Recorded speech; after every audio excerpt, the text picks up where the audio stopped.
बिस्मिल्लाहिर्रहमानिर्रहीम। अस्सलाम वालेकुम व्यूवर्स, आप देख रहे हैं डाइनिंग और। आज मैं आपकी सहरी को ज़बरदस्त बनाने के लिए स्पेशल ड्रिंक लेके आई हूँ, जिसके इस्तेमाल से आपको पूरा दिन भूख और प्यास का एहसास नहीं होगा। चलिए बनाना शुरू करते हैं। इसमें आधा कप पानी डाल लिया है।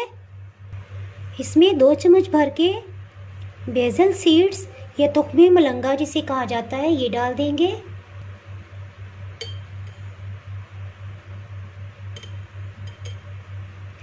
इसको थोड़ा मिक्स कर लेंगे। सबसे पहले इसमें 1.5 ग्लास दूध शामिल कर देंगे। 10 खजूर को अच्छी तरह से धोकर इसकी गुठली निकाल ली है। इसी तरह 4 केले लिए हैं और इनको स्लाइसेस में कटिंग कर लिया है, इसको डाल देंगे।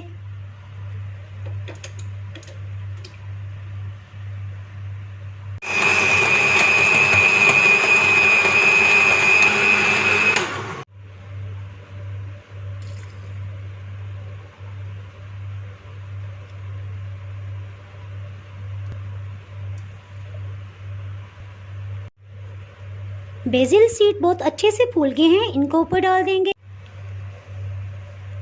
बहुत ही एनर्जेटिक मिल्कशेक तैयार है। आपने अगर मेरा चैनल अभी तक सब्सक्राइब नहीं किया तो अभी सब्सक्राइब करें और बेल आइकन दबाना ना भूलें, ताकि आपको मेरी वीडियोस बर वक्त मिलती रहें। अगर आपको मेरी ये रेसिपी पसंद आई है तो लाइक करें और फ्रेंड्स एंड फैमिली के साथ शेयर करें। आप कमेंट्स में ज़रूर बताइएगा कि आपको ये रेसिपी कैसी लगी। अब इजाज़त चाहती हूँ। अल्लाह हाफिज़।